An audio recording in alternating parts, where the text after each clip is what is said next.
আলহামদুলিল্লাহ ওয়াসসালাতু ওয়াসসালামু আলা রাসূলিল্লাহ নবিয়িনা মুহাম্মদ ওয়া আলা আলিহি ওয়া আসহাবিহি ওয়া মান ওয়ালাহ, আম্মা বাদ।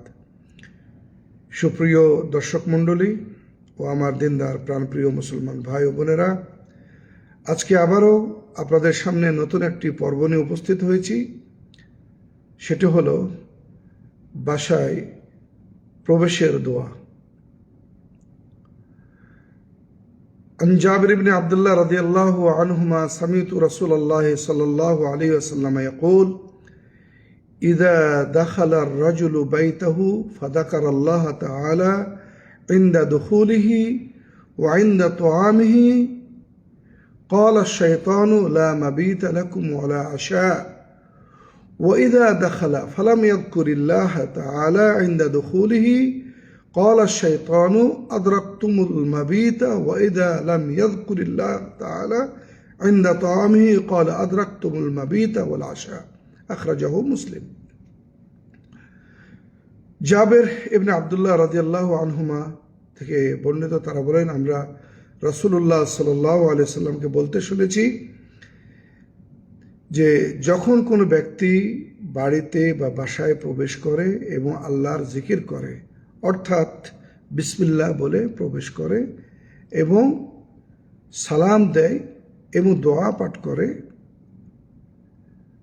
এবং বিশেষ করে খাবার সময় যখন সে বিসমিল্লাহ বলে, তখন শয়তান বলে, আজকে এই বাড়িতে আমাদের থাকার কোনো জায়গা নাই, খাবারও কোনো ব্যবস্থা নাই।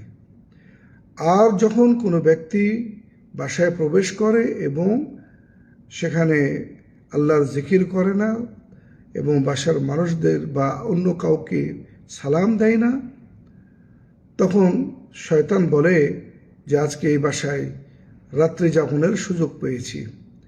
আর খাবার সময় যখন আল্লাহর নাম স্মরণ করে না বা বিসমিল্লাহ বলে না, তখন বলে যে আজকে এই বাসায় থাকার এবং খাওয়ার সুযোগ পেয়েছি। এই হাদিসটি মুসলিম শরীফ বর্ণনা করেছেন। এখান থেকে আমরা জানতে পারলাম যে আমরা যখন বাসায় প্রবেশ করব, অবশ্যই আমরা বিসমিল্লাহ বলে প্রবেশ করব এবং আমরা আসসালামু আলাইকুম ওয়া রাহমাতুল্লাহি ওয়া বারাকাতুহু বলবো। এটি আমরা বলবো,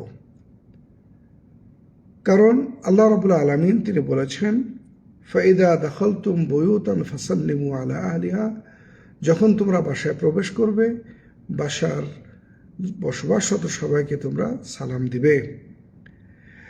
তো এখানে অনেকে প্রশ্ন করেন যে বাসায় যদি কোনো মানুষ না থাকে তাহলে সালাম দেব কাকে? জি, মানুষ না থাকলেও তো সেখানে ফেরেশতা থাকে, সুতরাং আমরা সালাম দিয়ে প্রবেশ করব।